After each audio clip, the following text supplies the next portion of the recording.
Luganda Radio Podcast ate tukomyewo n'ekitundu kyaffe ekyo-19 mu katabo kaffe Zinunula Omunaku era ng'ekitundu kyaffe kigamba nti Mbego Mmufumita n'ava mu budde.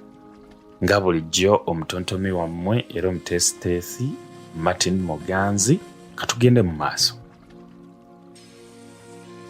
Kyazira kutereera n'asindika amafumu 6 nga ga kumukumu gonna n'engakuba gonna nno gagajjira mu kifuba wakati, n'awulugumya limu ng'ayagala linkwata obwenyi n'empanika engabo ate n'enfukamira. Effumu kwe kuyita mu kakundi k'akagabo kange ne ligenda nga lyesooza nti omponya nno. Amafumu ne gatandika okujjira okumukumu mangi n'engakuba, amalala ne gankwata ya mikono, amalala amagulu, ne mmanya nga kamaanyi asunguwadde anti gatakyategeera bulungi.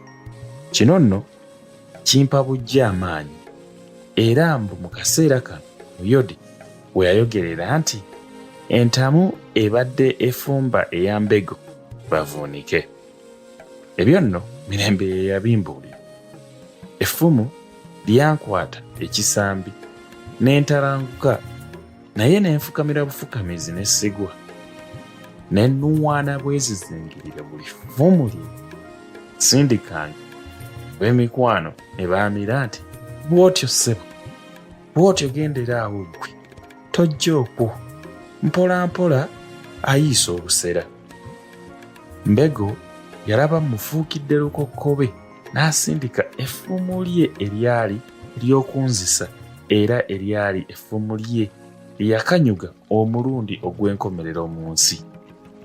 Bwe lyajja ne ndyekangira kumpi ne ndikuba mawanvuwanvu ne limpita ku mutwe ne litumbira mu bbanga mbo ne lyetonnya emabega wange. Bw'atyo Mbego olw'eryanyi lye yakozesa ng'akasuka effumu n'atagala era nange bwe nalikuba ne ntagala, naye nze ne musooka okutereera. Kyennava nnuma n'ogw'engulu ne nkoowoola n'ag'omubuto gonna ne musindikira effumu ne likwata kundi ly'engabo ye ne ndaba nga kuvaako ensasi ne ligiyitamu ng'akambe bwe kayita mu muzigo ne limugatta ebisambi byombi awo kumpi ne bbugwe, n'alyoka yeerindiggula ennume y'ekigwo ng'ente gye basibye amagulu gonna be-ddu. Bwe yagwa n'agwa ku gutundutundu gw'effumu erimu ku mafumu agaali gamenyese mu lutalo nga gwesimbye mu ttaka, obwogi nga bwe butunudde waggulu ne gumuyitamu mu mbiriizi ne gukomekkereza omulimu gwe natandika. Nali wa mukisa bukisa nze obutasooka kukasuka ffumu n'amaanyi gange gonna kubanga ddala mba kusooka Mbego kwemalamu. Nkakasa nga nze sandirutonze. Ebyaddirira sibijjukira wabula nzijukira kino kyokka nti Mbego bwe yagwa ne ndaba ng'ensi yonna yeetooloola ne mpulira ng'agwa. Awo nno we nakoma n'okutegeera.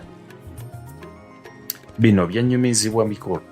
Bwe nagwa Mikolo, Muyodi n'abantu abalala Muyodi be yali alagaanyizza ne bansibako akasaakaate k'abantu era mu kawuniikiriro akaddirira ne banneebagajja nga batya nti si kulwanga mikwano gya Mbego mu busungu bwabwe bankolako akabi. Abantu bonna okugenda okwamuka n'okutegeera ddala ekibaddewo bajje bantunuleko nga tebakyandaba. Banne ba Mbego tebaagoberera era Mikolo yaŋŋamba nti singa baagoberera yabuusabuusa obanga waaliwo ku bo eyandizzeeyo, anti kubanga Muyodi yagendanga ataliza emabega waffe obubinja bw'abasajja be abaagayiga obulungi nga nze banneetisse nno, anti n'obubinja obwo bwasigalanga bwebedde balyoke babwetonnyemu nga tebamanyi. Ate bankuŋŋuusa tebeeramba ku kkubo bagendanga basalinkiriza mu nsuku, era newaffe tebandazaayo wabula bantwala wa muyodi gye natuusibwa ng'obudde buziimeera. Abasajja ne bambugumiza amazzi ne bannyiga ebiwundu era ne bannaazaako omusaayi.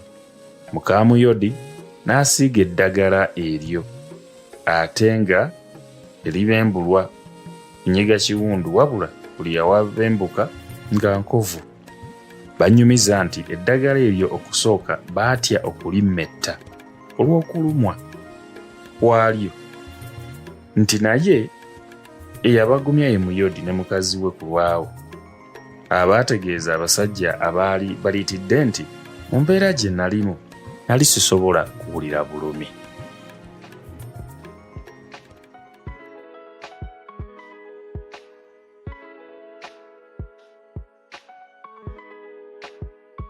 Ekyo nno kye kibadde ekitundu kyaffe ekye-19 nga olutalo Zinunula lwe yalimu tulaga engeri gye lwaggwa oba engeri gye yaluwangula n'okulumaliriza. Zinunula musajja alwanya entalo. Alwanya entalo naye nga mu katundu kano akasembyeyo tulabya ddala obuvumu, amaanyi, okulwana, obutaggwamu ssuubi, obutaggwamu maanyi, okulwana ppaka akaseera akasembayo. Nti olumu mu bulamu waliwo ebintu bingi nnyo ebizibu ebitulemesa, ebitujjira n'ogamba kino nkiwaddeyo. Ojjukira wali Zinunula waatugambye nti waliwo ekiseera we kyatu ng'ayagala biggwe bamufumite, olutalo nalwo olugwe. Naye kaana kali muyodi ke yasindika ne kamugamba nti bw'anaalemu okulwana n'awangula awo litaddangamu n'okukola n'okulowooza nti anaaba kuli. Kyamwongera amaanyi, kyamuwa amaanyi, kyamuwa essuubi nti oba asobola okusigala ng'alwana. So n'ebintu olumu ebitusoomooza mu bulamu tumanye nti no abalabe baffe, embeera embi, ebizibu ebijja, naffe tulina kaluba bukalubi, naffe tulina kulemerako obulemezi, kubanga we tulemerako tusobola okuwangula. Kyekyo nze kyenjize mu kitundu kyaffe kino, ate era njagala naawe olowoozeemu, weefumitirize olabe kiki ky'oyize mu kitundu kino, naye nga weebale kuwuliriza Luganda Radio Podcast.